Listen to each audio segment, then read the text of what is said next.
This is the powerhouse of the Eastern Caribbean, Vaughn Radio. From Queen City, Nevis, this is the power.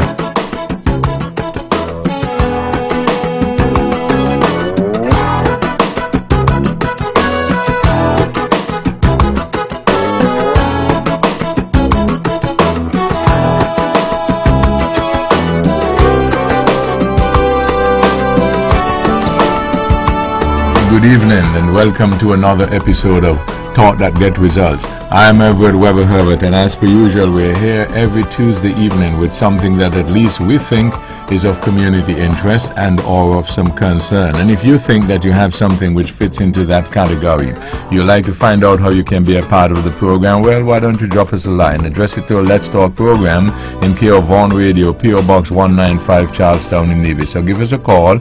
Our numbers are 1-869-469-1616 and 01700. And by the way, those will be the numbers you'll use to be a part of this evening's discussion. Again, thank you all very much for joining us. This is your voice in the community, Talk That Get Results. With regard to your participation in the show, we encourage you to call in on the numbers listed 1-869-469-1616 and 01700. I have a suggestion or comment. Here's a suggestion. I have a question or a comment. Perhaps you can get a pencil, piece of paper, write it down, so that you're well organized, and when you're getting on the show, you take as little time as possible so that we can accommodate as many of you as we can. We ask only, first of all, you respect yourselves and then respect others, because we will not accept anything we deem that's not within our broadcast standards, but we encourage you to always be forceful with your point. Thank you all again for joining us. You can also follow our live video stream of this program via our Facebook page, Vaughn Radio, and our YouTube channel, Vaughn Radio. Click subscribe.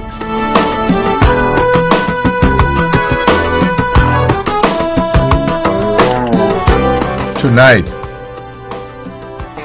Roger Fifield, good evening. Good evening, Webbo, and good evening to my fellow panelists. I want to say special good evening to all those who are tuning via the various medium, whether they are listening or viewing. We welcome you yet again for another Tuesday night. I also, Webbo, want to say a very special thank you to you for the invitation tonight. I have, but there are some persons who are listening. We go over to Canada, Nola. Good night to you and your husband in New York. You have Mr. Chuss. He listens regularly. Good night to you, sir. And to all those who listen on a regular basis. And for those of you who might be listening for the first time, we say a special welcome to you.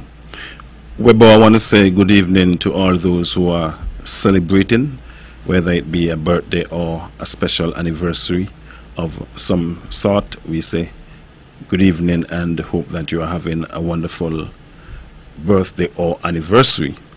For those who might be sick, shut in or hospitalized, we bid you a speedy recovery. We are hoping, if you are in the hospital, that you would be out the soonest and be with your family and friends. Those who are mourning, we mourn with you, we pray with you, we ask that God would give you the strength and provide that source of comfort, that pillar of comfort that you so richly deserve.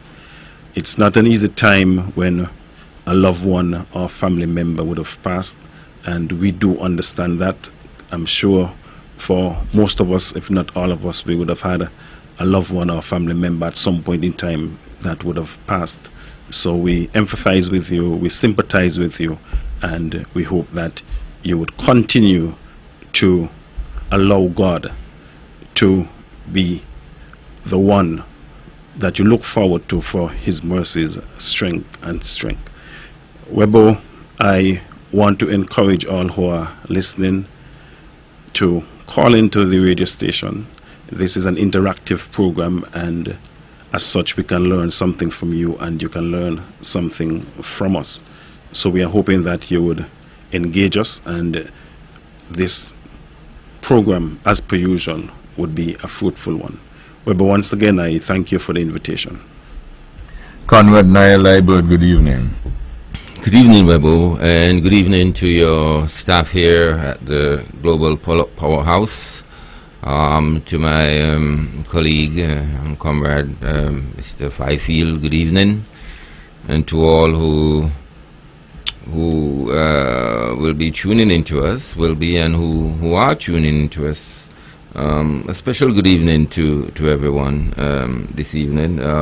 It is that type of evening for me that seems to be quite a bit heavy because of the day I had, really. And as I said to Fifield earlier, if I allow myself to be consumed by the things that sometimes take place, I would probably be absolutely stressed this evening. And of course, sometimes we got to call upon ourselves to be strong, focused, steadfast, and to keep trying and keep knocking. Never give up, sometimes I would ask, because sometimes in this life you find certain impediments which you have to deal with. As the great Bob Marley said, life is one big road with lots of sign, and when you ride into the ruts, don't complicate your mind. And we are reminded that this is a game, it seems like sometimes, life, and you got to play the game right. As one song says, this time we are not playing, we are not playing for a trophy, we are playing for a life. And so you got to stand up for your right, you got to be steadfast, focused, and play the game right, but play the game hard.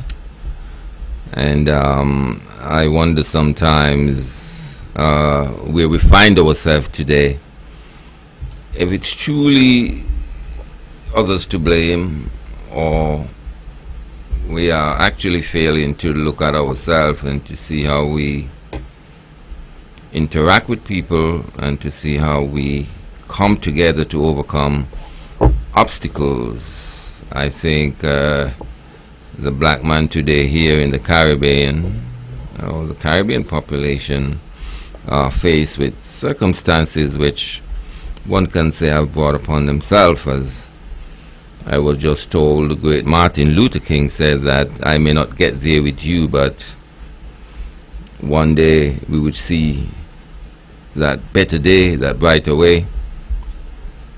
And I suppose we just cannot get too comfortable with the limited freedoms that we enjoy and forget what is there to accomplish as a people.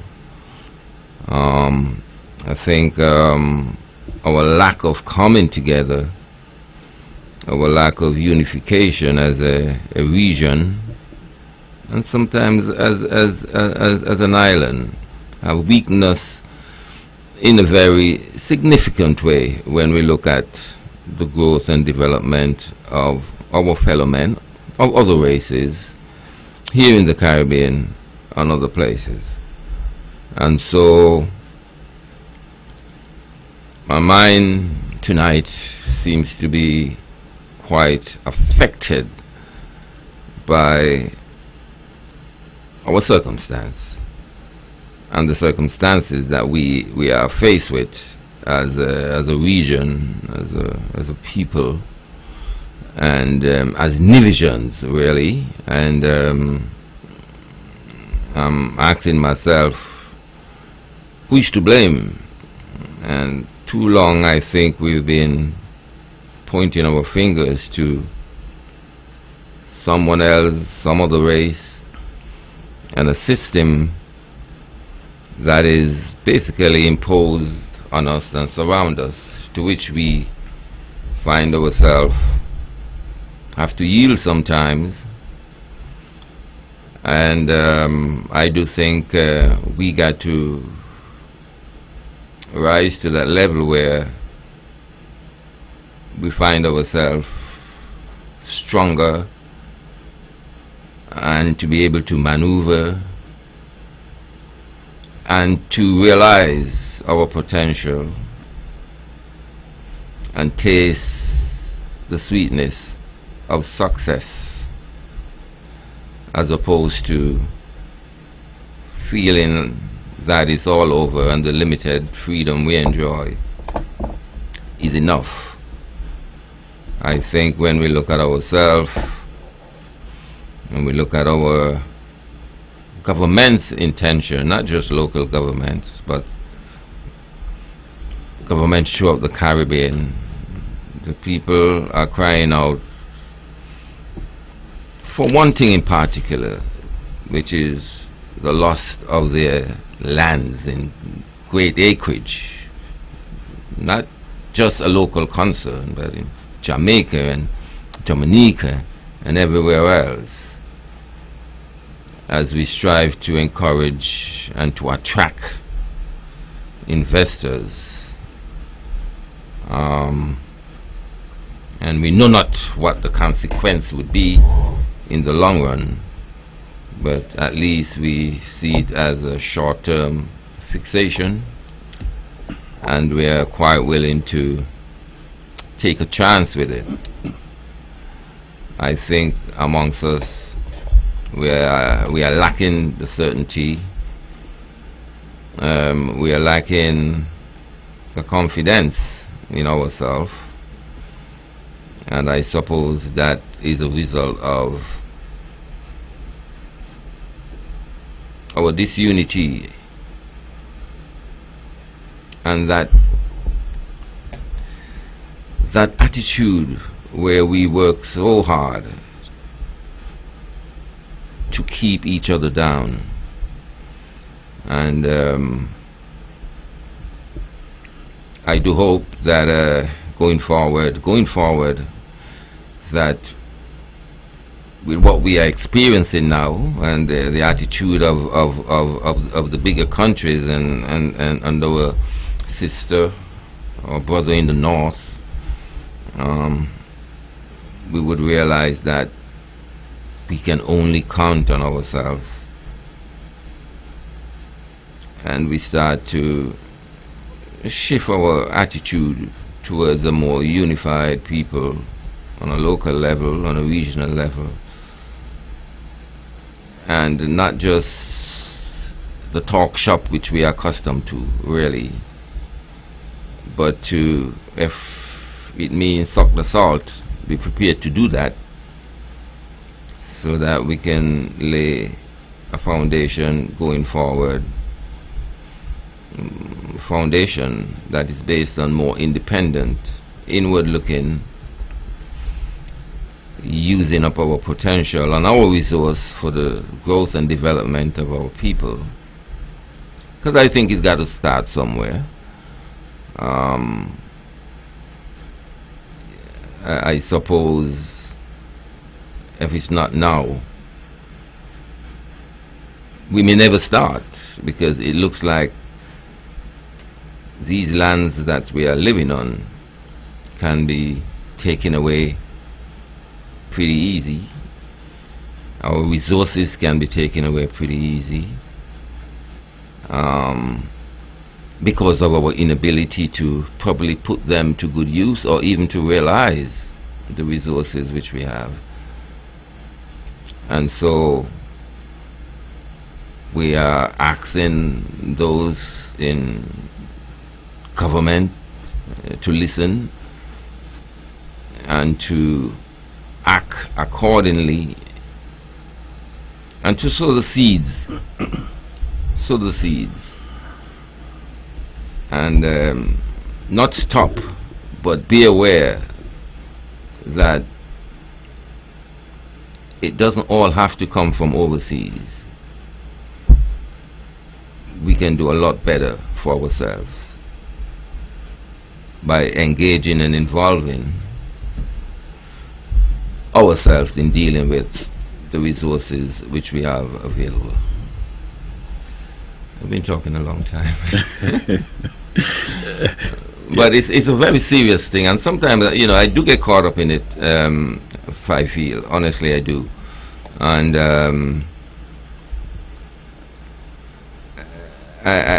do you understand what I'm saying? Of course, I do understand, Naya. And what I would say, just before we go into, to borrow a term from Webbo, the heavy lifting, I just want to say congratulations to the West Indies cricket team who played the first match a few days ago, and albeit that it was Scotland, they beat. They are taking part, of course, in the T20 International World Cup, and it appears as if that the West Indies, they are coming together bit by bit. We had Hetmeyer, who would have made the quickest 50, 22 ball 50 for the West Indies team. We also, and he's one that we know once he get going, the West Indies would get a really good chance of winning the World Cup. And of course, we had Jason Holder, who bowled well.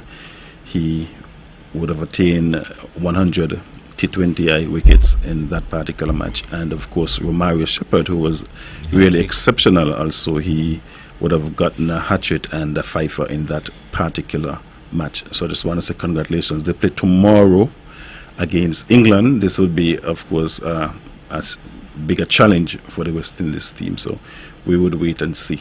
So I just wanted to put that in before we do the heavy lifting, as I'm borrowing a term from Webbo. Yeah, Naya, what I think about us as a black race, black people, is that I believe from a tender age, it was instilling us in some form, some manner, that we save instead of investing. And I am not sure if that's the correct way to go about it, to build, to develop. Sometimes it appears as if that, we want to save because we want to have the biggest bank accounts. And then to what means, if we can come together, as you would have alluded to earlier on, and we can unite, I am sure that there are many of us in the Federation, or let me rephrase, there are many persons in the Federation, and further afield, Caribbean, the black race I'm speaking to, who have some bit of wealth, some money, and I'm sure if they can pool resources together, I am sure that we could build an industry. We can build whatever we want, because we are so talented. And when we look as far back as Alexander Hamilton, who was born here in Nevis, who went abroad, the first Secretary of State, the first Financial Secretary, am I getting it right here? In the U.S. Treasury. And, we'll look at that. That shows that we have, what it takes. I think it was just last year. When you say we, who you mean? We as a black race, Nevisians. Yeah, but Alexander Hamilton wasn't black. Oh. Nevisians. Nevisians. Yes. He happens to be Nevisians, yeah. Nevisian. Yes. Yes. And we also would have realized, I think it might have been last year, sometime we had, I think it's Miss Dawn Liebert, who, from humble beginning, and we understand where she is now in terms of, AI and stuff like that, that is basically running the world, would soon be running the world. So we have what it takes. I don't think that it is for want of talent. I think rather that it might be for want of unity a want of a change of mindset. Instead of having, huge bank accounts, let us try to invest. Make something into reality for us, so we could be proud of what we would have worked to build, in this country. I think that sometimes too, it is lack of confidence and probably the lack or not wanting to take risk. And we must understand that in business, there would be some sort of risk taking. And the bigger the risk, the bigger the outcome. And one would say that the bigger the risk, the harder the fall. But we must be optimistic when we go into business. We have to understand that, of course, you do your analysis and stuff like that, and your forecasting. But as I said, we must be positive. We must look for outcomes that are favorable. And if we do that and we can change our mindset, I believe, Naya, that we could at least have a start. Sometimes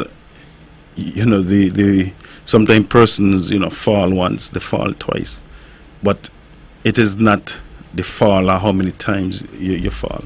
It's what happened after you fall. After you fall, how do you get up? How you pick yourself up? How you regroup? And we should not be afraid of falling. I can recall some years ago at the Grove Park, E.T. Willett Park now, there was a particular race, and a young chap, he fell, and he got up, and he ran, and he came first. So it doesn't matter, because you fall, you would just say, well, bye, I'm going to give up. Take yourself, dust yourself off. That was said, some lyrics in Calypso, and you could start all over again. It might be difficult, but there is where we need that support system. If we can get that support system, sometimes it just need somebody to help guide us. Sometimes we have good, bright ideas, but it's to implement them. So if you could just have, that person, maybe to advise and, hold your hand, so to speak, as you go along into deeper waters, so to speak. Maybe we could advance ourselves to a different level. Maybe we need to look, at a different vision for us, if it is that we want. And I don't think that we should just maybe settle for just what's on the surface. When you go beneath the water, there's where you see the beauty. There's where you see the number of different fish, and you can get a catch, so to speak, of any kind. But if you just remain on the surface, you would probably just get spread. Well, I'm sitting here and listening, and I'm wondering if our vision for a different Nevis, a more independent, a more flourishing Nevis, has been obscured by the lack of money, or we have been probably troubled by the cycles of politics and elections, because what I don't see here is long-term implementation. When the white man used to run this country, we grew up seeing cedar trees all around the cemetery, don't we? Or mahogany trees, whatever they were. Mm-hmm. And we grew up around Grove Park. And down at the old cemetery, and to me, and even at the Bath Stream, and sometimes I wonder, do we think along those terms sometimes? I mean, I look at the bypass road. And what they have put there is palm trees. I'm not sure if they're indigenous to Nevis. They've put palm trees and wrapped some lights around them. Sometimes it looks really jokey to me, and sometimes the illumination looks reasonably okay. But to me,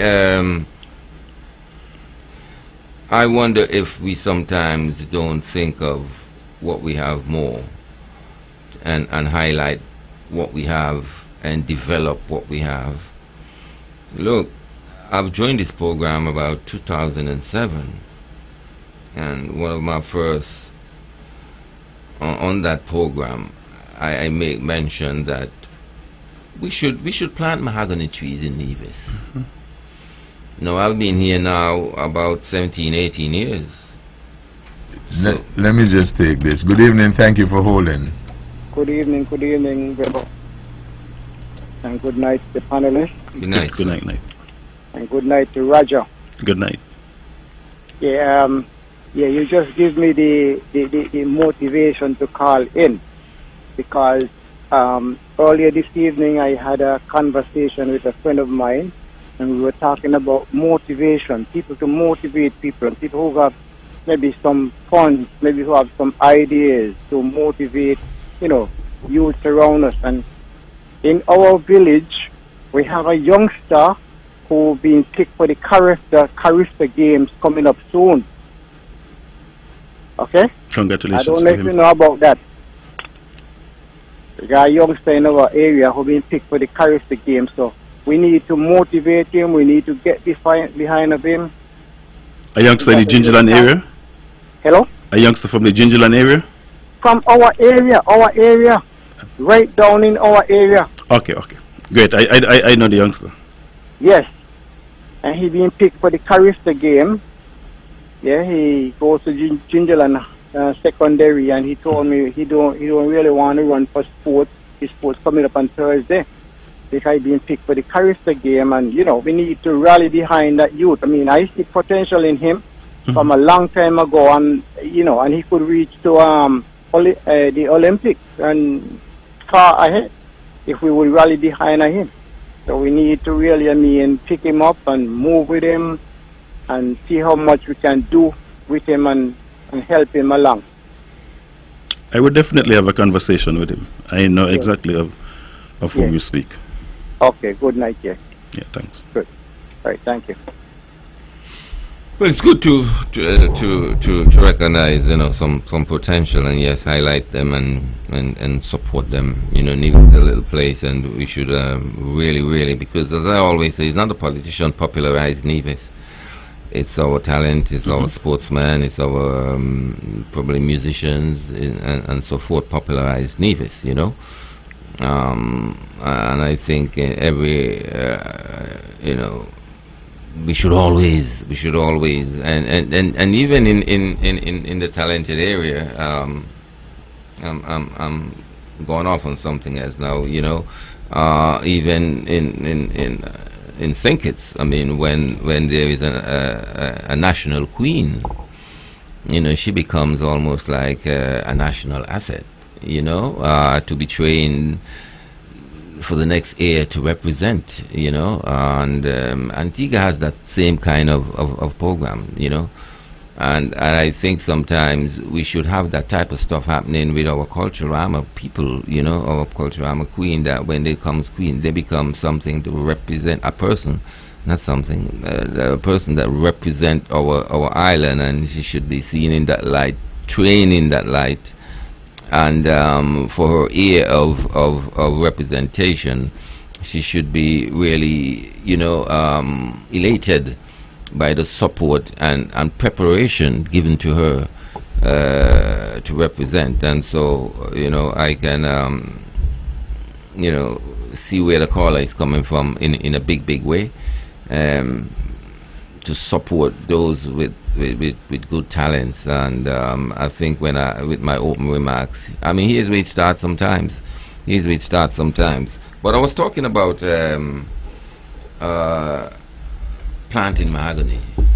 you know, and when you look at places like Belize produces hardwood. That is their main export, you know, and mahogany grows wild in Nevis, you know, and I think you can just plant many acres. Of course, it's not going to be in 5 years and probably 10 years, but maybe in 15 years we would look at a mahogany plantation. You know, a very small piece of mahogany down at the hardware costs so much money, you understand?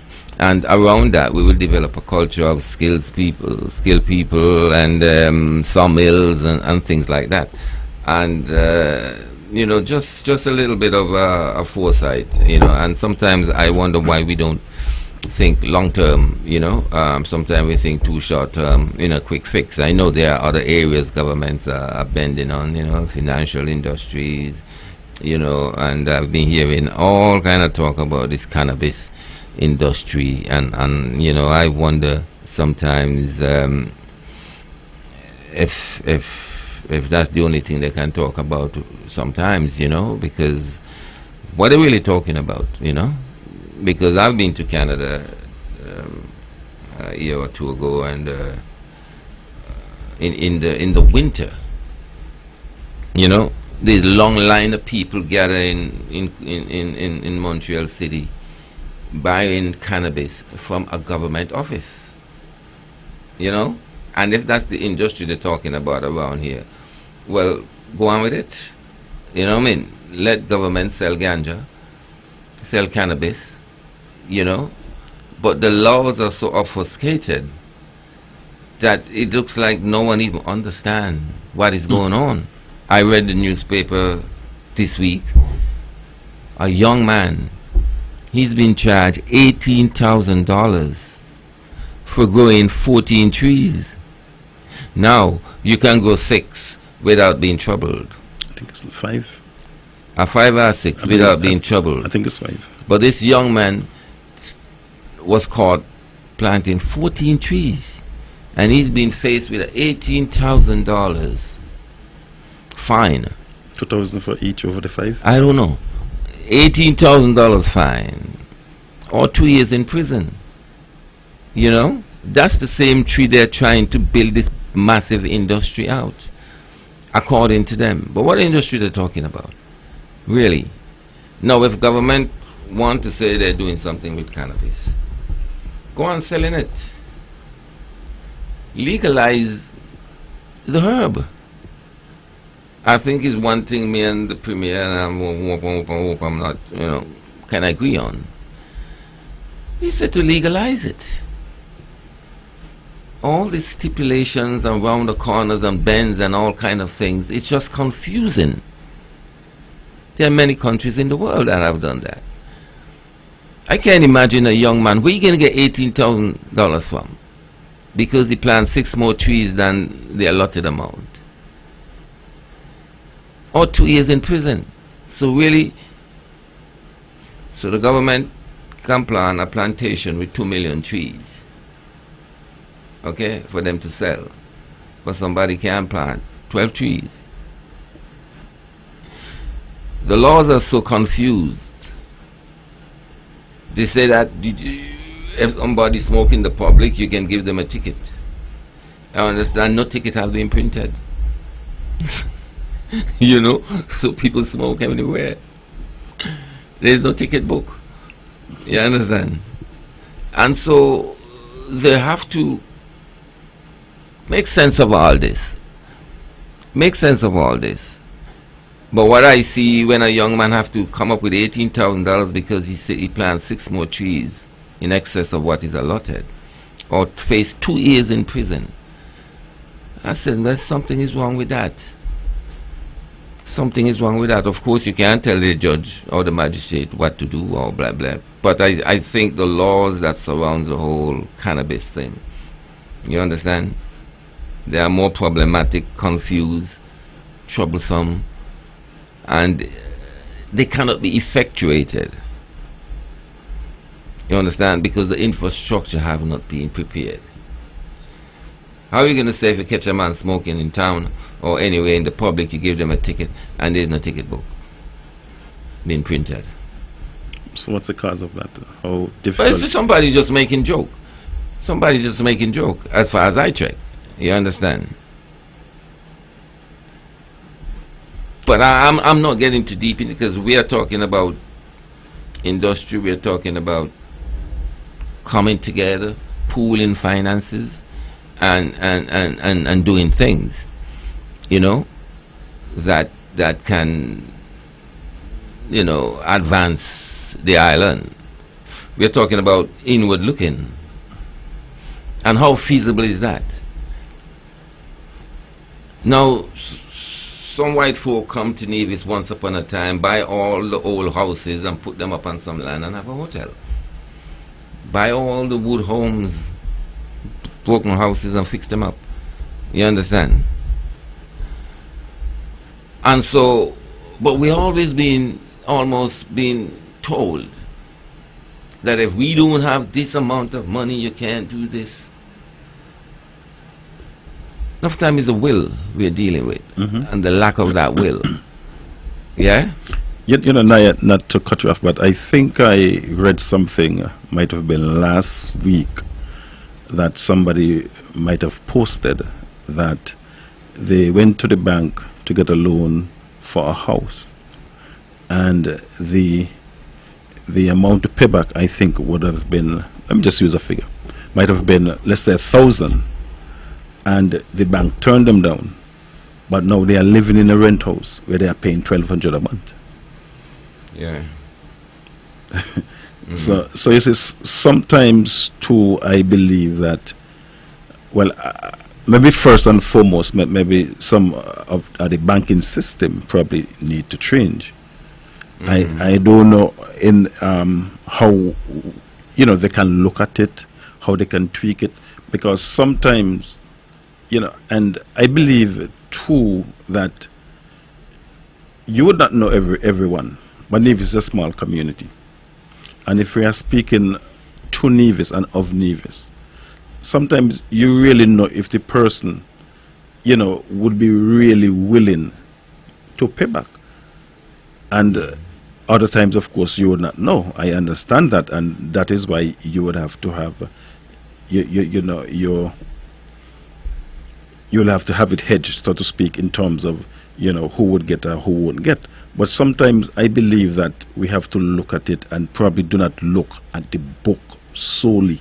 Because sometimes if we look at the book solely and we are to work and live by the book solely, you know, maybe a lot of us, what we have now, we may not have at this point in time. Sometimes persons just need an opportunity. Give me an opportunity. I know if I get an opportunity, I know I have a responsibility to repay the bank, you know, $800 per month. I am going to do all that is within my powers legally, you know, to make ends meet, to pay back that. If I have to go to the sea and dive, you know, sell a pound of fish, sell 2 pounds of fish, you know, pick some simas, dry some simas, sell them, whatever, some wilks, whatever it is. Well, you say by the books, but you know what I say? By the face. You hear me? The face. You just said Nevis is a small community, but sometimes things are dished out according to who you are. Mark my word. Because I'm going through something right now, personally, and I'm not prepared to talk about it until March. Okay? Because if what I'm seeing is for real, I think by March I would be able to speak about it. Okay? And so sometimes it's the face. You know, and that is one of the drawbacks to living in a small society. Yeah? I've had an experience once where I went to a bank for a loan to do a particular business. And 2 days after, my main competitor in that area of business called me and told me he understand I was getting into that business. Okay? He said to me, the business is a tough business. Me alone had to do all this and all that, and he paint just a gloomy picture to me.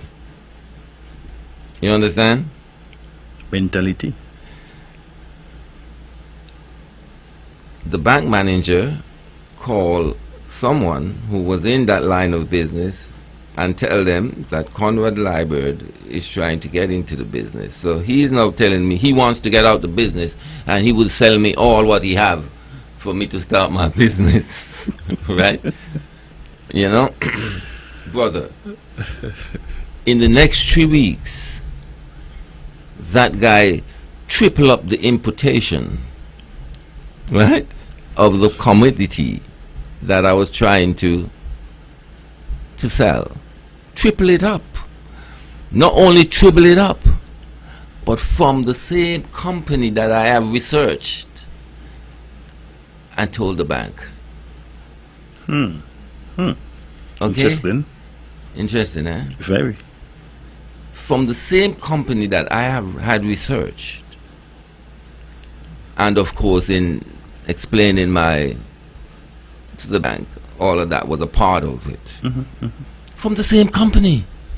Okay? So sometimes we are not dealing with the books. We are dealing with the face. And a lot more things that come into effect. Jealousy, perhaps. Malice, bad mind. A lot more things. And as I said personally, I'm going through something now and I'm just observing it to see if it's real. Okay? And maybe I come back and talk about it in March, and maybe I don't. But it's about how we exercise this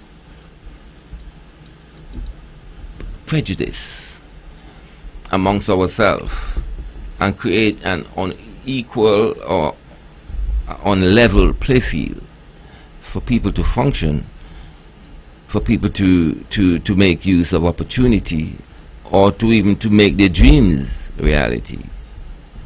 You know, I think I'm not saying the bank should be loose, not at all, because I understand the whole is people money you're dealing with, and the bank is responsible. You understand? But I wish that we can look at ideas, look at the ableness and ability to repay what you want to borrow, and deal on those principles more than who you are. Who you are. And sometimes which party you support, or your outlook towards life. You know, that really and truly have impact to me on Nevis to a great extent.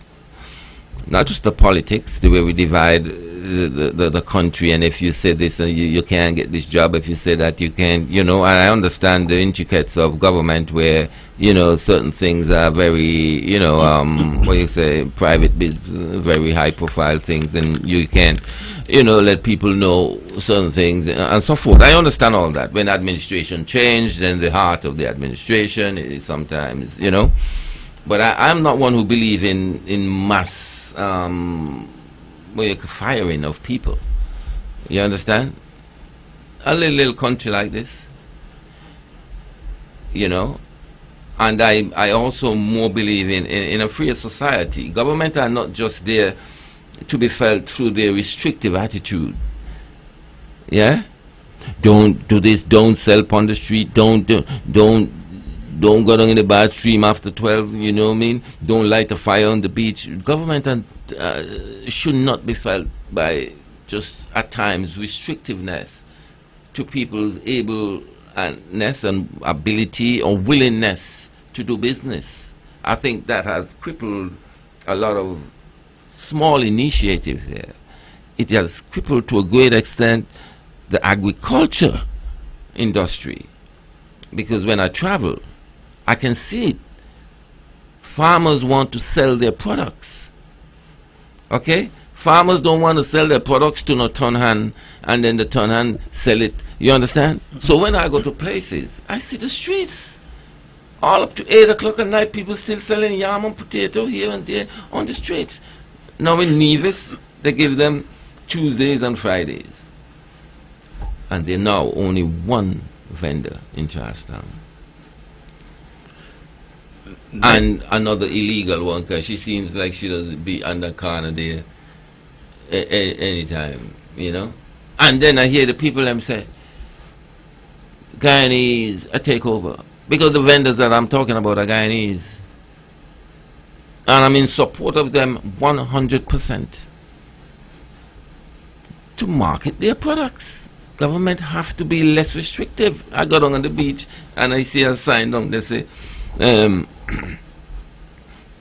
people must make an application to have a little bonfire on the beach. 4 people, 10 people gather around and want to light a little fire in the middle of them on the beach, and we're talking about tourism, and we got to make an application when? To who? And the problem I have here, they may never reply. All these are experiences I personally have going on. You know? They may never reply. And so that spirit is suppressed. A man run a little bar there on the beach. I'm not talking about all the rest that looks like whatever. You know, he have a bunch of toys around him tonight. He wants to get some firewood and light a little fire. It's spontaneous. The event is spontaneous because nobody know how much tourists will come around the bar tonight. So when do I make an application to the Ministry of Tourism? When would I? If when you look around, a lot of people around the bar tonight, and they seem like they want to extend their time into the evening, we light a little bonfire. There's no time to make an application or even to receive a reply. So, are you saying that the Ministry of Tourism is the authority that deals with the giving permission for burning fire? Yeah, but bonfire, you know? Yeah, I don't want it to sound like we're going to burn down the whole beach. I'm talking about lighting a fire on the beach, and which is something people do all around the Caribbean. You understand? And so there's that level of restrictiveness that takes place. You understand? But Naya, I believe that we have to find a way to balance it, because at the same time we can't allow things to run out of hand, so to speak. We must find a way, and if we go back to the vendors, maybe what ought to happen is that there could probably be a particular street or particular area in Charlestown per se, where it's designated for the selling, maybe other than the market, for selling of produce or products. Well, designated. Well, that is what I'm saying. You know, they probably are to be that we would really like to know designated place. Exactly where it can be designated. You know, because that was a concern in St. Kitts, and then you see on the way to TDC, a whole group of people now do their selling there. But you know, if you leave in Bastia on your way to TDC, you on that left-hand side, you see that becomes a marketing place. But still, there are people who, you know, go to Barbados, go to all these other countries. You see people doing their selling, and it gives the town a vibrancy. It gives the town a heartbeat. Mm-hmm. It's very colorful, really, you know. And from the tourist point of view, they must say that people can't walk on the sidewalk. Naya, I'm not defending anything that you have said, but what I want to say, sometimes maybe go back to the core of what we were speaking about earlier on. You know, the unwillingness to change the way that we think, the unwillingness to change the way we do things. And we must understand as time goes by, things are going to change.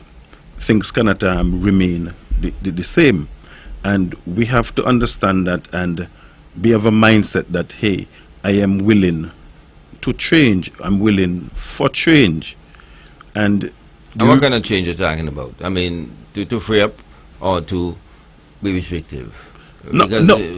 I'm speaking, based on what we were discussing earlier on. Our mindset change, the way we change from savings, to investing. And this is what I'm saying. It's all part of our psyche. How do we get in that realm to change our mindset, the way that we think? And this, emanates from right there, spin out from right there.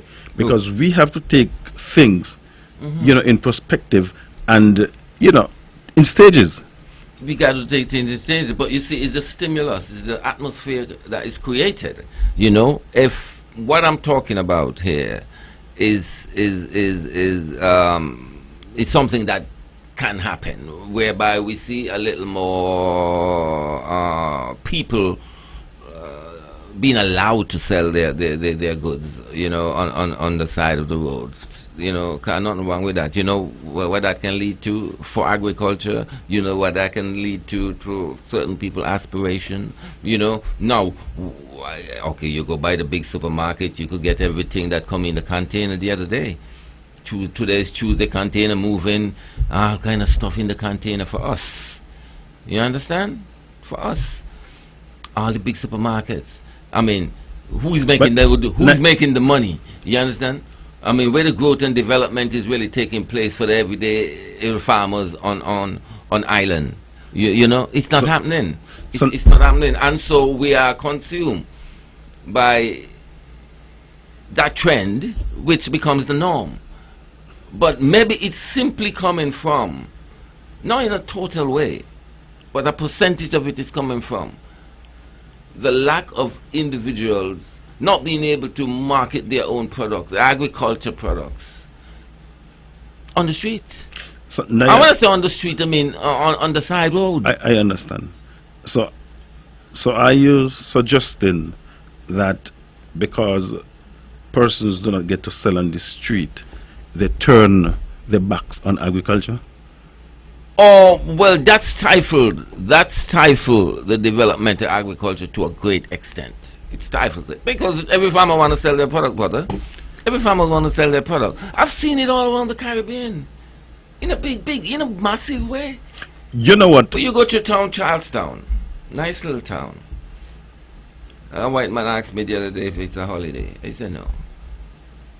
That's how the town is so quiet, and some people, one or two. A man met me in TDC the other day, tell me he walked from Charlestown Pier on a Saturday to a great way up, nearly up, and he only see 3 or 4 people. You understand? I've said it on the program, and the minister said everybody is working. You understand? A lot of people being prevent from working, in a sense that there are people called vendors, I'll push around the vendors, them. Can't go inside the Mundu track, can't go outside the Mundu track, can't go inside, suppressing initiative. I am happy. People. I am happy that you mentioned the Mundu track, and I'll tell you why. It comes back to our psyche again. I recall some years ago when they decided to take the sports to the Mondo track. There were a lot of pushback. Mm-hmm. And it was said then that persons would not go to the Mondo track, the schools wouldn't get the support because it is too far, no bus will run. I don't believe that. No, you don't have to. You really don't have to. And when we look at it today, and we look at the same Mondo track, and we look at the numbers that are going to the individual school sports, and we look at the numbers how they would have increased for the inter-primary school championships. And it has been held at the same Mondo track. The same Mondo track that most of us, or most persons, were pushing back and saying that, it shouldn't be there because it is too far. I don't know who these most persons you're talking about. Or should I say some persons? One of them? was pushing back, say he shouldn't be there. So you are telling me that you would have never heard persons say that it is too far, it is out the way, no bus running and stuff like that. Is it that what you're saying? But if that is what you are saying, well, that's fine. That is what I'm saying, to be quite honest with you. I really never, you know, I'm being honest with you, right? I never really heard anyone say about the Mundo track is too far. And you see, when politics get into things, it's a different story. No, we're not speaking politics here. No, we're not speaking politics, but a lot of that negativity would have come from the, I almost want to say the platform, but from that basis of politics, and they feel like, oh well, you know, the premier, the Mark shouldn't build a Mundo track and everything else. But in terms of, I would find it difficult to believe that anyone would have thought that the attendance would have decreased. Really? Yeah, I find it difficult to believe that. It can be that you were around a few years ago when that discussion was going on. Just cross the road there. I mean, come on, this is Nevis. There's no as far in Nevis. They're doing a lot more business because the buses take people and so forth like that. It's venues, you understand?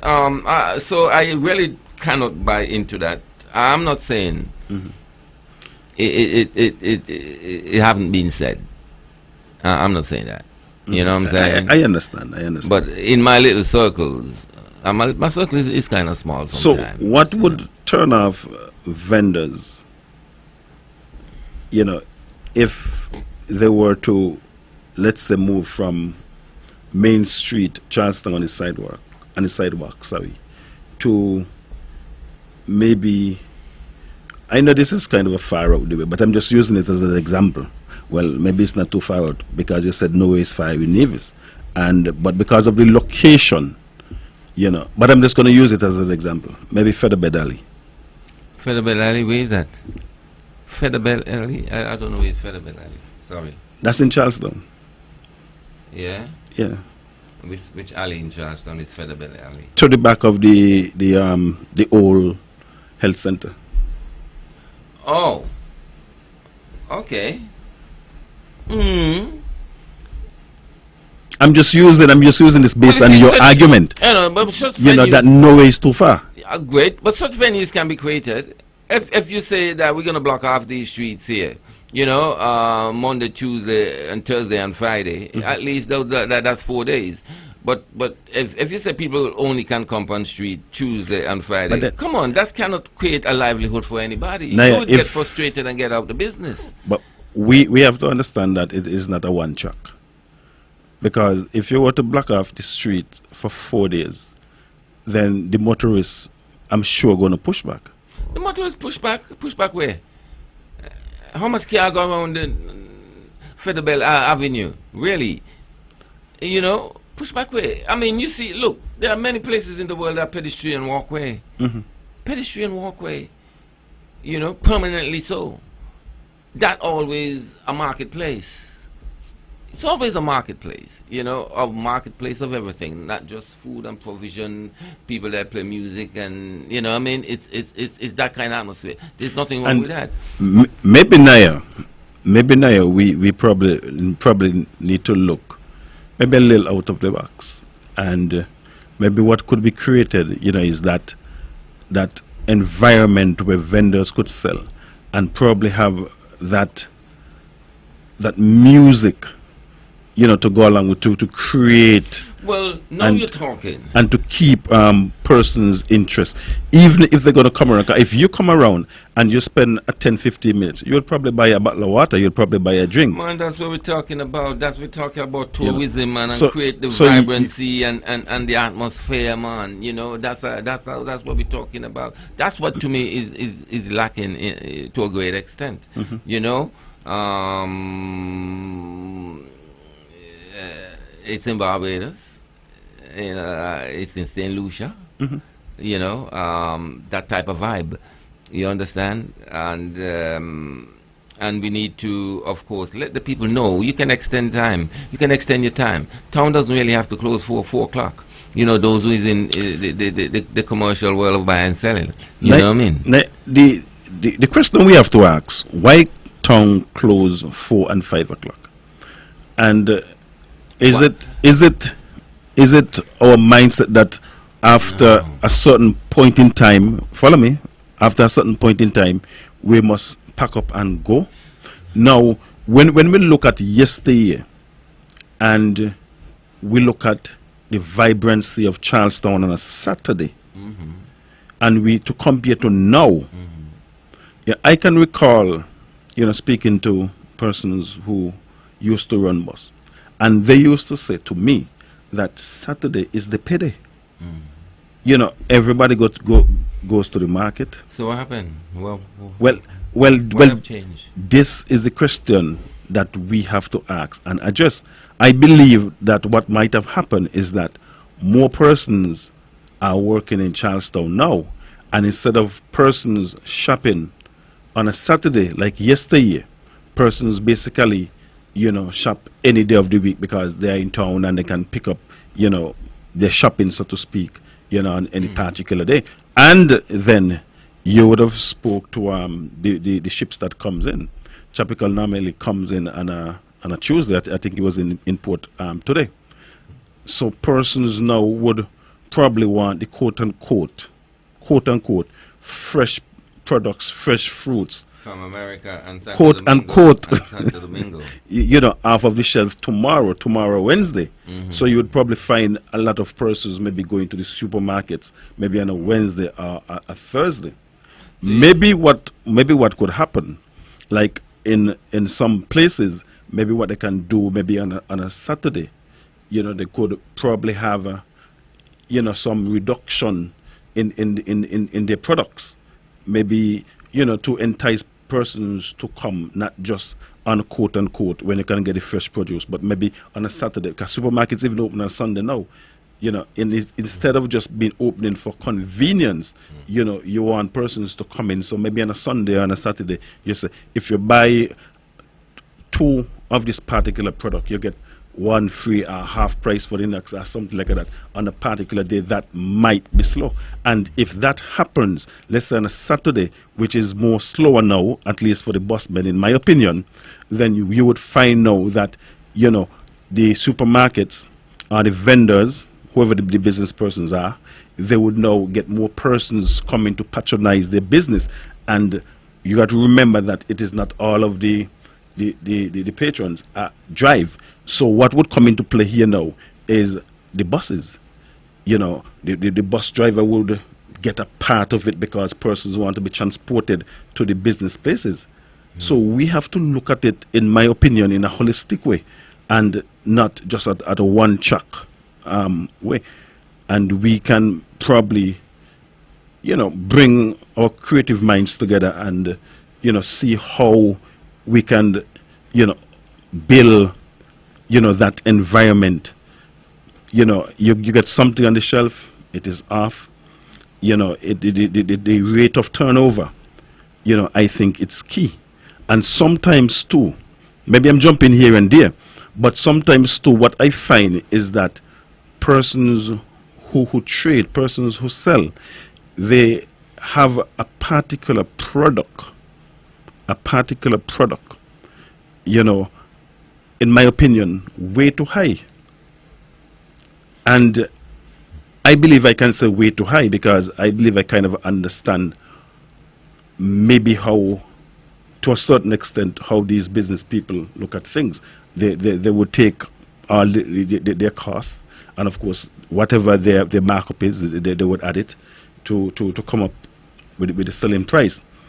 Now, I was just telling my son today that I bought oil, what it is, with the handle, a 5 gallon, whatever it's called, not a 5 gallon, maybe 5 quarts in the bottle. A gallon. Right? And that bottle here was for $200+. And I saw that bottle recently, the exact oil, I think, was for less than $20.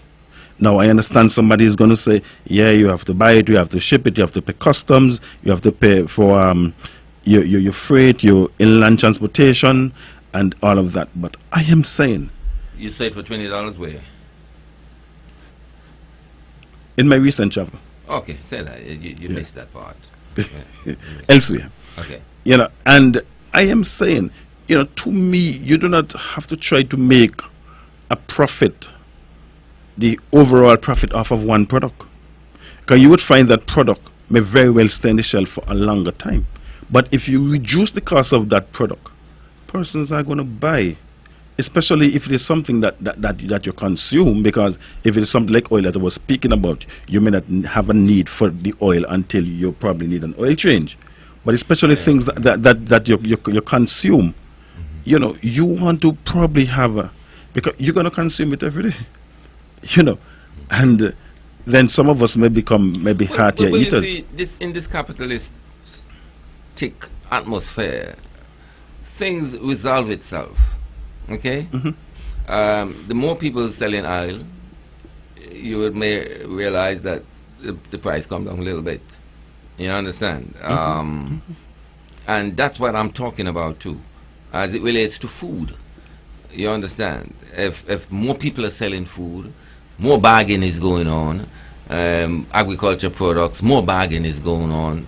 A farmer is the type of individual that would put another one on, even though, you know, the weight. Like the old thing that you throw on one. You throw on another Yeah, one. You know, and I'm talking about creating that atmosphere. Well, at the end of the day, you're creating an atmosphere, you know, of opportunity, you know, for people to live, and at the same time, you're impacting on the cost of living. You know, not just the cost of living, but you're impacting on quality of life. You know, more real fresh food, not the one that come from America and into England and Santo Domingo and come in a container. You understand? Because trust me, and that brings me around to the people that deal with, that works for the government, that's supposed to check food and make sure that the food that they must sell is up to certain standard and quality. Because trust me, you know, sometimes you go buy grapes and all the grapes them just mash up, and it's a whole heap of thing, and you wonder that aspect of government doesn't function much. What they call them? Food. I believe that those who supposed to make sure that a certain level of quality is achieved. I know it's they have the standard of the Bureau of Standard. All right, the Bureau of Standard. I'm not sure that we have that office on Nevis. What we do have on Nevis, though, is I know in the past, you know, persons would have been caught selling expired goods. So I believe that we do have an office here on island that, you know, would deal with such. But I believe so too. I just see some people walking up and down. You know, I believe they work at the office. So are you saying that maybe they need to make their presence felt more often? Well, if that is their job, look into it, because sometimes it's not easy, you know, for some people. I've returned things to supermarket and tell no, this can't work, you know, and out of the goodwill of the owner, they will say, well, now take something else, because you're talking about mash up stuff. You understand? You're talking about rotten pineapples. But you understand? You're talking about, seriously, you know what I mean? Things that are past, they're just not saleable stuff, you know, and of course we buy them, and only until you reach home you realize you cut the thing and it's like, what's this, you know? But you know, can some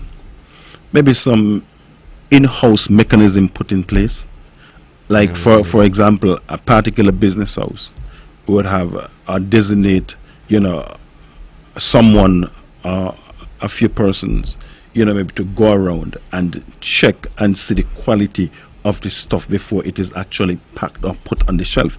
Because what this does is that it creates a type of atmosphere, if for want of a better term, you know, that is put out there in the public, so So the public now have the trust of that particular business house. The public could say without a shadow of a doubt that, hey, 99.99% of the times that I buy at this particular business house, I am going to get something that is, you know, is, yes, that is worthwhile. So this is what I'm saying. Maybe that the businesses probably need to take some more pride in themselves, you know, and in so doing, you know, they are marketing themselves. Or is it that we don't have enough competition? Oh, that's major, and that's a lot of things stem from what I'm talking to you about. A lot of things stem from the inability for people to market and sell their products, creating that market. I really feel the restrictive approach towards vendors on island have done negative to the development of agriculture in a massive way. You know, I see it because a lot of the things you're talking about would just be the consequence of, you know what I mean, that less restrictive approach, you know. So let the people sell their products. And look, let me tell you something. We're talking about tourism. Hey, tourists likes that. The beautiful watermelons, the beautiful papaya on display, through and through. You understand? Nothing is wrong with that, you know. If I may deviate just for a little while, you know, because we in tourism, and I just remember someone asked me to speak to the Cottle Church. Yeah. The person is a friend of yours too. Speaks to the Cottle Church. Am I pronouncing it right? Yeah, I think it's C-O-T-T-L-E. I think it's the Cottle Church, which is the first church in the Caribbean or the West Indies that black and white slaves and the masters worship on the same platform. That's what they say.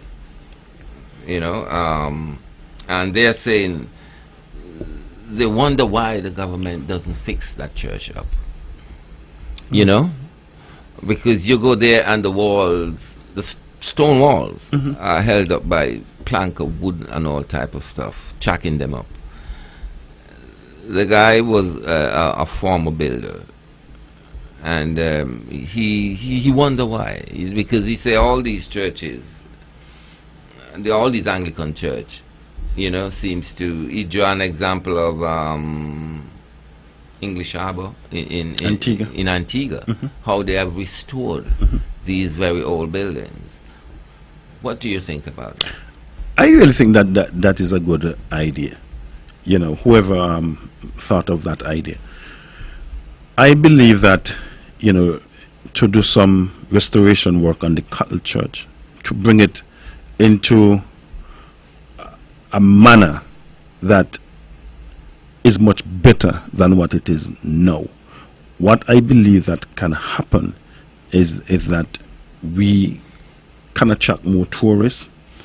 We can, you know, promote it as maybe a church or an area of peace and harmony, and in so doing you promote it as, you know, a place where people can get married. And if we are promoting it as not just as for tourists, but if we are promoting it for tourists, you know, we could promote it in a manner to say, hey, harmony, here is a harmonious ground, so to speak. You know, if you're married here, your marriage would tend to last longer than the average marriage. Why? Because this is the first church that black slaves and their masters would have worshipped together in harmony. So I believe that it is how it is, what spin we put on it, what we want to come of it, and I believe that in itself can be rewarding. It can bring in some good money, so to speak. You know, as I said, is what spin we put on it, how we market it. Yeah, but it's And sorry, Naya. And then too, if they try to restore it to the longevity of the building, because we have to understand that where we sit, you know, is basically in a hurricane path. And Let me just say this. Good evening. Thank you for good evening. Thank you for holding. Good evening, Webbo. Yeah. And good evening to the listening public. Yeah. Could you speak a little louder? Yeah, I would Yeah. like to point out that the Catholic Church is under the auspices of the Needless Historic Conservation Society. And exactly how it is right now is how they want it. It's been used as a wedding venue multiple times. As is. I don't see you have to do anything to that. There are so many different things that we could use scarce resources for. As I understand it, the Historic and Conservation Society has decided that is how it's best kept. You see the bracings that you're talking about, they're the ones who put them in. To preserve the buildings that no more of the stonework will fall down. To stabilize it. And it's been like that for years. The government says that now, I think it's asking for trouble. Thank you. All right. Thank you. well, thank you, Carla. But I am not an expert in building or engineering, for that matter. But my sense is telling me, if I haven't been there for quite a while either, I must admit, so I'm not certain what condition and the propping up, so to speak, you know, of the propping ups. But I dare say, if that building or what exists now of that building has to be propped up, that tells me that something is happening to the building. And I believe that we ought to take some actions to remedy that and not wait until that it is no more. As I said, you know, where we sit in a path of hurricane, and recently we've been having a lot of hurricanes. So I do not know. As I said, I'm not an engineer, but I'm not sure if the best thing is for us to leave it in that condition that has been described. I believe that we are to look at it. What happens? I understand that the historical and conservation society want it as is. I understand that. But what happens if, God forbid, it is blown down, you know, tomorrow? What happens? Okay. Let me take this. Good evening. Thank you for holding. Good evening, Webbo. Good evening. Good evening. Could you speak much louder? Yeah, good evening, sir. Yes. Yes, I wanted to share my input about the cattle tax. Hello? Yes. Go ahead, please. Yeah, so what I was saying about the cattle tax, like, you know, they're just talking about, like, it's just a tourism attraction, but what about our historical site? It's a historical place. There's nothing wrong with, you know, doing a replication and people come as well. You know? That was just my input. Okay. Thank you. We had to kind of talk a little softer. Let's hope folks heard you. Yes. Go ahead, Fife. But this is to the essence of what I am saying.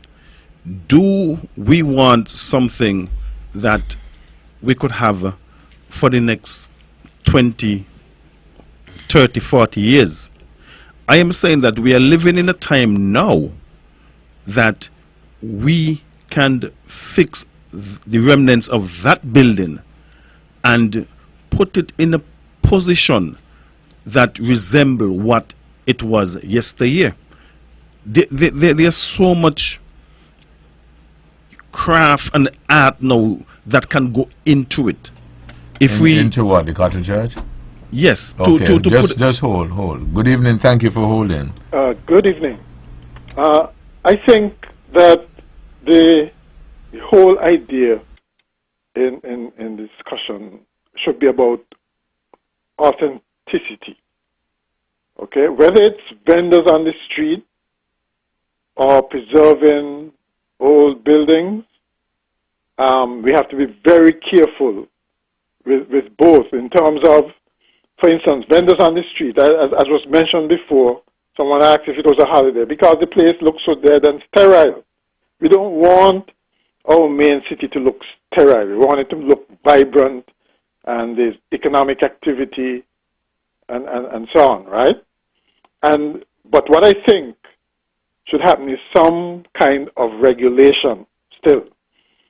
There should be certain spots earmarked by the authorities for vendoring on the streets. And anybody who goes there to vendor should be essentially licensed. I'm not saying that it has to be any exorbitant anything. Caller, I could ask you a question just for clarification of something you just said? Yes. Okay. So you are suggesting that the vendors should be there and stuff then because they make the place vibrant. You don't want it to be sterile, correct? Correct. Okay. And then you suggest that they should put them in a particular area, correct? In particular areas. Right. No, not one. It doesn't have to be one area. Right. I got you. Particular areas. Mm-hmm. So, Roger, you want to finish up? No, let me finish. So, don't you think that the areas that you don't put them will be sterile? No. You have the capital. There are places that I'm sure they can be put where they don't impede traffic or pedestrian. The authorities can earmark those. Oh, okay. I got you. Yes, right. Go ahead. I just wanted to clarify that. Yeah. Right. And like I said, I'm not saying that it should be any exorbitant fee, or it could be managed in a way that once the vendors are registered, they can be rotated at different places so that everybody get a bite at the cherry or the best location kind of thing. Those kind of things. I noticed in Bastille, for instance, that vendoring on the streets has crept back up and it's getting out of hand again. Okay? Maybe it's a reflection of the economic conditions right now, and government doesn't want to intervene, because people might accuse them of taking away people's livelihood and so on. But, we don't want to go from one extreme to the other. Okay? And so I think, so some kind of regulation should be installed at the same time. With regards to the old buildings, like the Cattle Church, again, the authenticity should be preserved. If you restore that to what it was originally, I think you lose some of that. Okay? Maybe part of it can be restored, but I don't think we should go for a total restoration.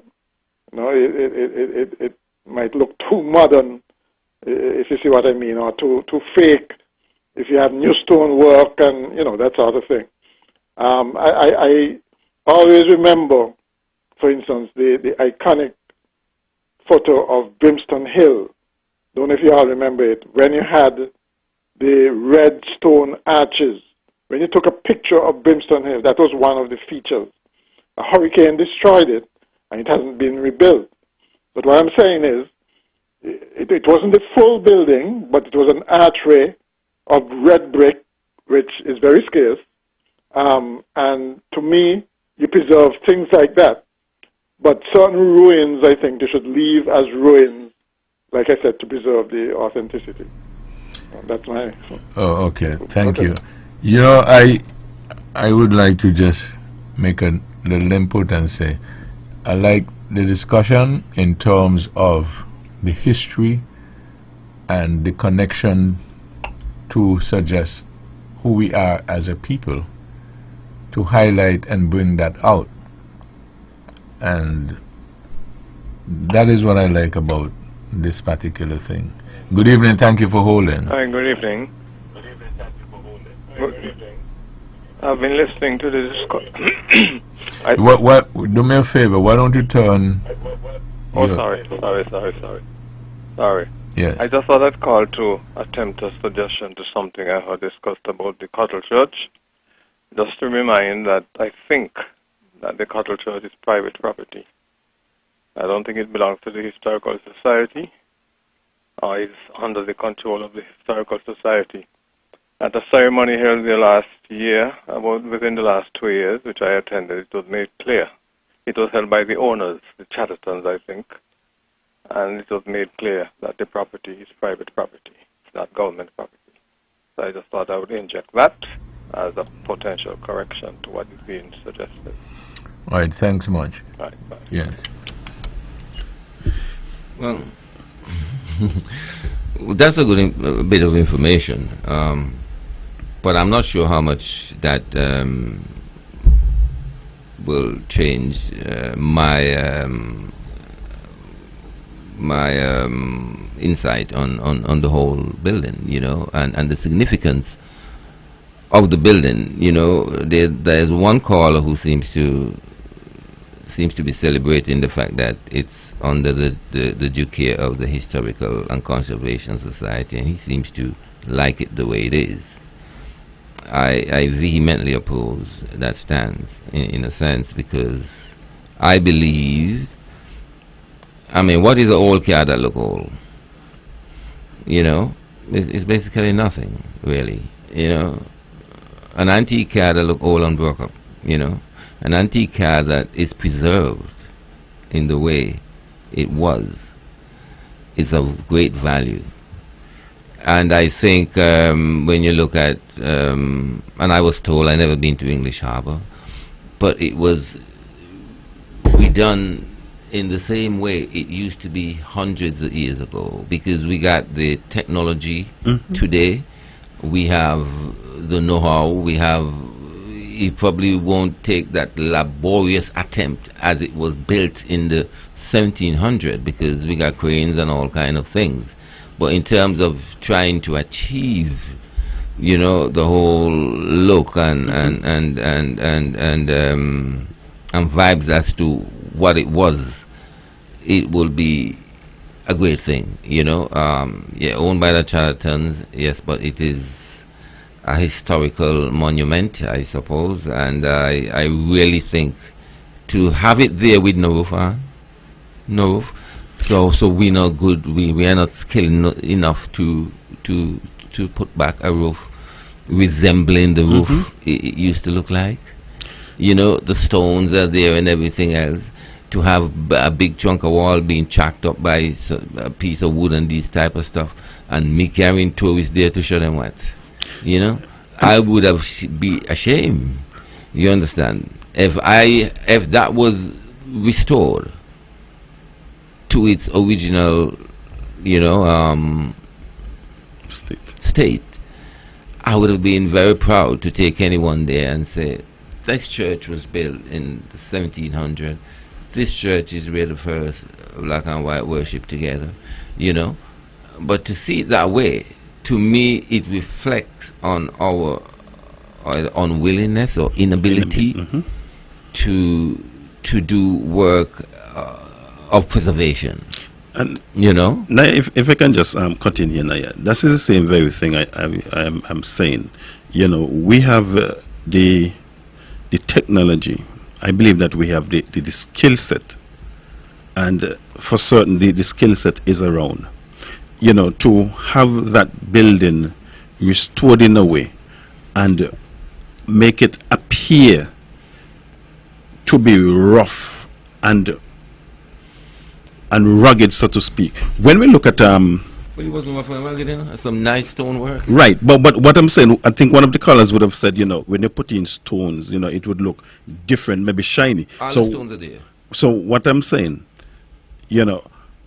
if stones are missing, you replace the stones, for example, and you have it the artistic way, you get to look at rough. When we look at Caribbean Cove, for example, when Caribbean Cove first came on the scene, and you go inside, even you go inside now, and you see the walls inside, you would think that it's some rock down wall when good, but it is how it is done with that rough and that type of finish.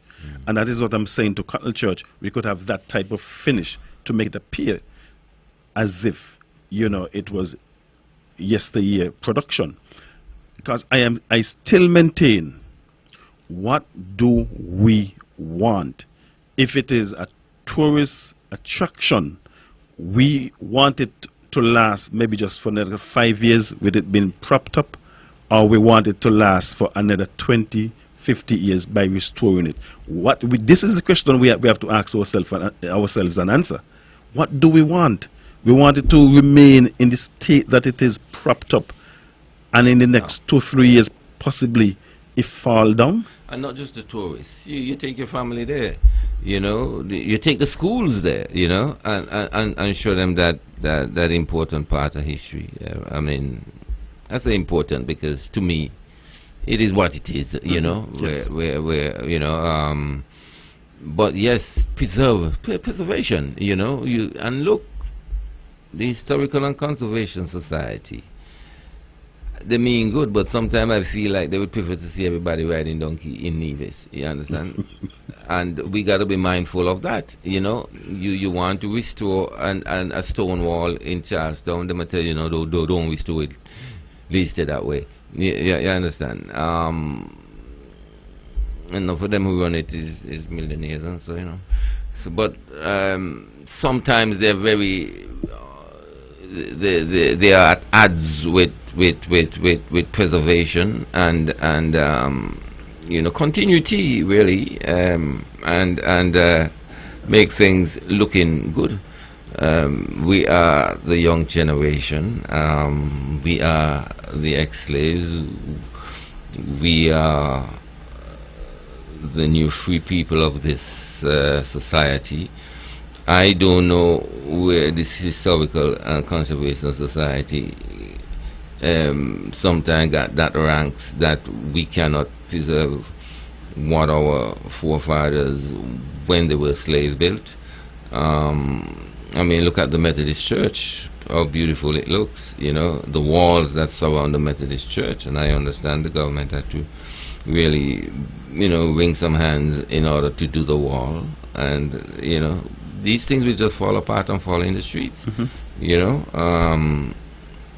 and so we got to put some limits, onto the taste of the Historical and Conservation Society, because maybe, I'm not sure what they're gentlemen, just let me take this. Good evening, thank you for holding. Yes, I just wanted to say it doesn't have to be a zero-sum game. It doesn't have to be one or the other. It can be a combination of both. It's just that the experts and the communities can decide which go for full, which project goes for full restoration, and which is preserved as is for historical purposes. Well, both will be for historical purposes, but it will be a different look. Okay? I think, for instance, let's take Fort Thomas, which the Premier referred to recently. And it all goes back to mindset that y'all were talking about earlier, in terms of how do we preserve our monuments, what is worth preserving as is, what is worth just pulling down, tearing the whole place apart, and rebuilding something that is different, maybe modern or different. Caller, could I ask you a question? Because I noticed you in mentioning how do we preserve this and preserve that, right? I noticed you didn't mention something, but so I wanted to know if it was intentional or you just didn't. We were just giving a few examples. I noticed you did not make the point or ask a question. How do we preserve who we are as a people? Is that important too? Of course, yes, it is. Okay, Right? so it was just that you didn't mention it, but it wasn't that it wasn't important. No, Okay. I mean, and that has to be, there got to be some kind of consensus on this, you know. Otherwise, you know, they're the modernists among us who would just like everything to be bright and shiny, concrete jungle, everything. And there are those who like the quaintness of the past. And I'm saying that they can coexist. It doesn't have to be one or the other, right? It's just that we have to arrive at some consensus as to what is worth preserving in the state that is, and what is worth, you know, building back, as it were. Okay. Yeah, and it was really ironic that we had that holiday for the 1935 uprising declared, and at the same time, you know, we're essentially destroying relics of the past that one would argue should not have been, and going to be replacing it with some foreign something or the other, you know. But it goes back to mindset. What we allow, what we protest, what we don't protest against, what we protest against, and what we don't protest against. You know, I don't know how we arrive at the happy medium somewhere, but certainly people like the Historical and Conservation Society, that's what it is. The experts, put it that way, right, would certainly be the ones to consult most on things like that, because they obviously have a vested interest in this. Okay, sir. Okay. Yeah, Webbo, I think that the Christian, you know, and I think that you brought a good point to the fore, who we are. And I think by knowing who we are, we would probably know how to go about restoring or the restoration of these particular sites. Well, but when we look at Bath, right there, we have these cannons, we would recognize that a lot of that area has now been taken in by the sea. Fort Charles. Fort Charles, yes. Yeah, I think that's the name right there. A lot of it has been taken in by the sea. And how do we go about restoring it? I think some time ago there was some talk about, you know, maybe putting what it's called, what's the correct terminology? Some stones, some barriers. Yeah, stones, man. Look, I said to the minister last week that stone is one of our main resource here on island. Stones, believe me.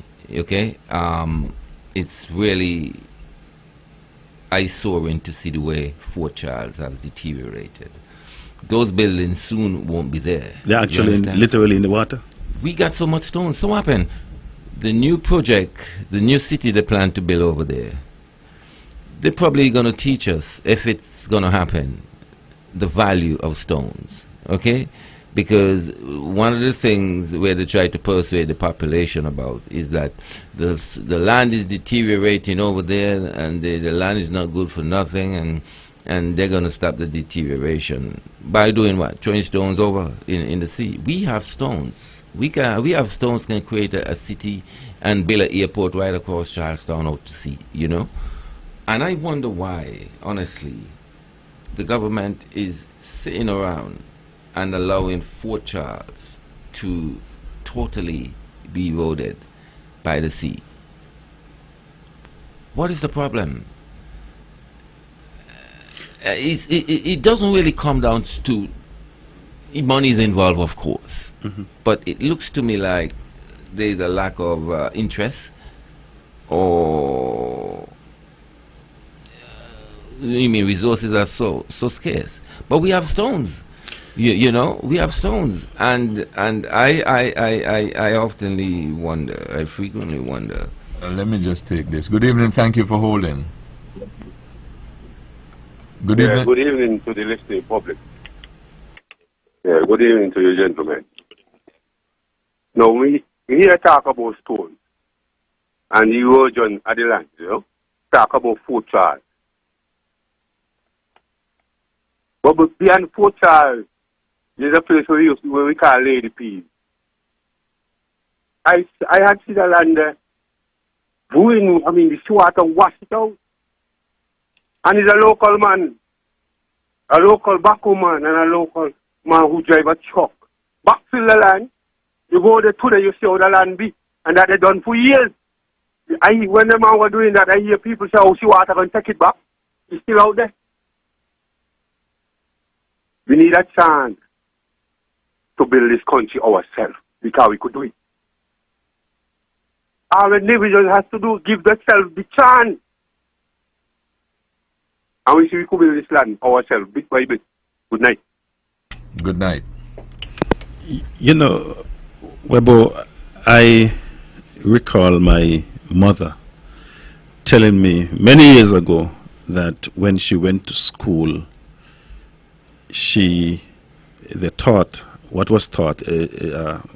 taught her was that Nevis was 52 square miles. And certainly when, in my time going to school, I learned that Nevis is 36 square miles, and perhaps maybe it's a little smaller if they were to measure it again, because it is not just Fort Charles and maybe where the caller just spoke to. I'm not aware of the area where he spoke to. But when you come around Gingerland area, Hickman's Zion area, there's a place there we call Cobb. And Cobb has virtually, break down, where as a little boy, where the road was. If I were to walk there, I would have been walking in space. And when you come around, to Huggins Bay proper, some restoration work was done there some years ago. And that, I think, has helped tremendously in slowing down the erosion. But when you come back around in a easterly direction, I think it is, to Cobb area, that has basically, and it's been falling in and it's still falling in. And maybe the relevant ministry probably need to take a coastal tour and see what is happening, and not just see what is happening, because they may think they see what is happening, but they probably need to speak to older persons in the area to have an appreciation and an understanding. Some nights ago, Webbo, I had a conversation with a gentleman from Zion. I don't think he mind me calling his name.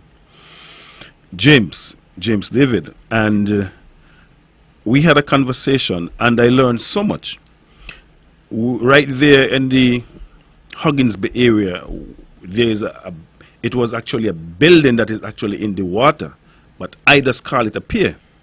Now, what he's saying to me, that was a building and they had more buildings, and there was actually a pier. I have never seen a pier. And he's saying that as a youngster, he remember they used to run the sheep around the building. There is no building now. So that tells me, how much of the land the ocean would have already taken up, and how much more it could possibly take up within a particular period of time. Because I'm sure he speak of maybe 60 plus years ago, and if that is another 60 plus years is going to come, maybe not in my lifetime, but in someone's lifetime.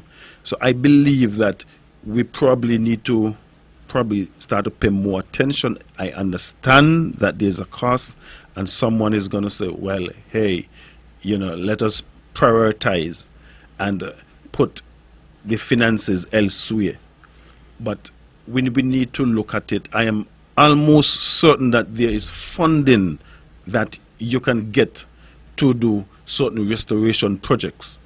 And maybe if we go out, maybe as a community group, perhaps, maybe the Historical and Conservation Society, perhaps, maybe if we look more, if we dig more, I want to believe that there are donor agencies out there that can assist us. Because when it's all said and done, it's the preservation of Nevis. Nevis is already small as it is. And if it's going to erode and left be unattended, then we could be in some real predicament.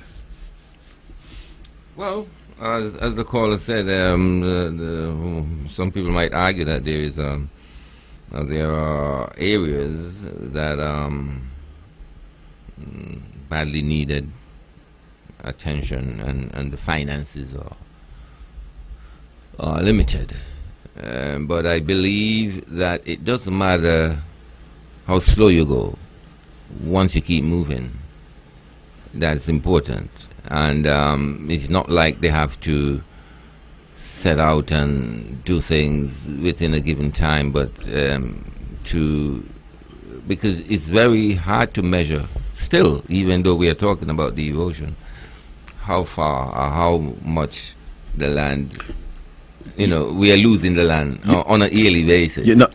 Sorry to cut you off, Naya, but I can recall some years ago when you go down just across from the St. Thomas's Primary School, down that road. It had a building there. I think it was owned by one of the hotels, possibly Montpelier or Old Manor. Oh, yes. I'm subject to correction. That's the name Sandpiper. And after a particular hurricane, I can't recall which of the hurricanes, I remember seeing, this was on land in my lifetime. Oh, yes. This was on land. And I recall seeing, like the piles, up in the water. And I am not seeing them anymore. Yeah. So the ocean would have taken all of that land right there when you go down by the St. Thomas's Primary School. Yeah, that area is eroding a lot, because you remember Sandala? Yeah, of course. And all those places. I used to go we had such big land space in front of Sandala. Yes. Now yes. all of that is gone. Sandala is gone itself. All the buildings to the back of Sandala. So again, a lot of sand dredging. You see, I've caused a lot of erosion around that particular area, because it's not really cliffy down there at all, But I think when the dredge sand from way out there, it creates an effect, a disturbance. Some places, I think the coming of four seasons have caused that to a great extent. But on the south side of the island, where they're going to be a city sooner or later, I understand. That part has really been going speedily fast. I mean, I do hope that something can be done with it, especially Fort Charles, a historical place. There used to be a lot of cannons there. I swear a lot of them have fallen into the water, and it's a part of our history. I grew up on Gallows Bay. I spent a lot of time on Gallows Bay with my dad, and that place used to be quite a distance. I don't know if it's because I grew up and my eyes have come a little bigger. It looks so close by now. You know what I mean? But things can be done, and over the many years, not much attention has really been paid to Fort Charles. I mean, one time I was working in the hot bath area, and I see some white folks. They had a map, and they were like anxious to see Fort Charles, So I showed them in the direction, and they went in that direction, and not too long after, they were coming back, and I kind of hide from them because they look so disappointed. I didn't want to ask much question. I didn't want them to ask me anything either. They said they want to see Fort Charles, so I send them down to see Fort Charles, you know. And it's almost the same thing with the Cockle Church. You know, I mean, you take people to a place of history, and the historical perspective is preserved. You try and achieve that, you know. But when it's just not taken care of, you just feel bad about it, you know, introducing, you know, and not just the tourists, you know, because, I mean, the tourists are the tourists, you know, we live here, you know, and Nevis has its history, and I think when you put it all together, that's what really makes Nevis, and makes any country, the uniqueness of the history. And I think if we are talking about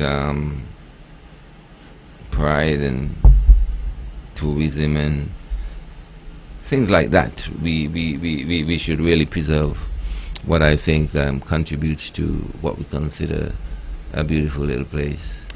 You know, Naya, what just ran through my mind while I sit here is the number of wells, at least in the, from where we call, let me put it this way, from where the jack strip is now, coming back to Zion, going straight through to probably Hanley's with the wells. You know, there were so many wells, you know, that, you know, as a little boy growing up, you know, I used to go Pasha and stuff like that. And I know persons used to, you know, draw water from the well. I can recall as a little boy, you know, we used to take stones and show them to see how deep it is and stuff like that. And many of those wells are not in existence anymore, you know, and these are what I understand, that some persons, they were so deep that some persons didn't make it back out, the persons who dug the wells. And if that is so, and we're going to look at the history and everything, then how do we look at our forefathers who would have given their lives for the sustenance of us, so to speak? Good evening, thank you for holding. Yes, one last intervention. I remember in my childhood days playing in Gingerland, and one of the things that impressed me even now was the stone fences or boundaries, whatever you want to call them. If you were to say right now, I want a stone fence around my house, somewhere in Nevis, are there people who can do it like how it was done before? Yes. Yes. So that has been preserved? Yes. It's still happening. As a matter of fact, I think last year there was a Stonewall building workshop at the Pond Community Center. Okay, that's great, right? Because as was noted before, if it's one thing, both in St. Kitts and Nevis, Nevis more so in terms of the fences, but certainly in St. Kitts in terms of using stones. If it's one thing we could do, is move stones, mine stones, and use them. And so maybe that should be an industry in itself to help with the preservation and restoration, whether it be outside in the sea or protecting the coastline, those things. You know, maybe you should make an industry out of that. Okay. Okay. All right. Naya, would you like to answer that last question that Roger asked? I forgot the question. Roger, you remember it? I think I was asking why the Historical and Conservation Society basically not doing more. No, that wasn't the question you were asking. But since you don't remember, maybe you didn't say it with an intention to get an answer, but go ahead. Basically, you know, our forefathers, you know, some of the wells, you know, were said to be so deep, as I said before, that, you know, persons who dug them, didn't come back, and they would have dug them for the sustenance of us. Not just for the animals, but for the sustenance of us. So I am, wondering, well, what, could be done, maybe Historical and Conservation Society, in terms of preserving those existing wells before they are all gone. Preserving them for what? Then someone could ask the question, preserving the other historical sites, so to speak, for what? Okay, well, I do understand that. I'm just thinking of the danger, because I don't want anybody to fall along in those wells, to be quite honest. I know there was one up Stony Grove right there, and trust me, when you throw a stone down there as a kid, you have to wait for a while before it hits the bottom, and you wonder what purpose could that well serve today. I suppose they used to be a part of the plantation system, right? So it could be fenced. And yeah, it's part of the plantation system, and of course there probably was water containers in it. They contain water, I suppose, and somewhere in the Bible they said that certain people was made to be drawers of waters, right? You're aware of that? I'm listening. That's one of the things they used to say, that we, the black people, were made to be slaves. Actually, that quotation from the Bible. Explain that again, so that people like me don't get confused. Well, I don't want to be too specific about it. Okay, please. Well, then, to be quite honest with you, but there is a verse in the Bible that says that a certain people was made to be jars of water. So how do I come up with that is black people? Well, because they tried to turn everything, to their advantage, and remember, we were taught by, they introduced this whole ideology of the whole church and Christianity. You're disconnecting me, Anaya, they use the you say you don't want to be too specific, right? So, because well, I'm not using can I the exact word of the verse. Walk with me. Why don't you settle at that? You say you don't want to be specific. Yes. So let's make that the last word.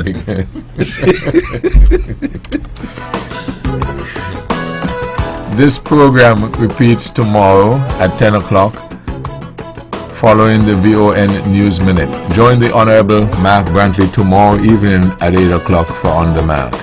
Join Keith Carbro on Thursday evening for Government at Work right here in the Eastern Caribbean's Powerhouse, where you can always spend your evenings. Thank you all again for joining us. Your voice in the community, thought that get results. You all have a wonderful evening.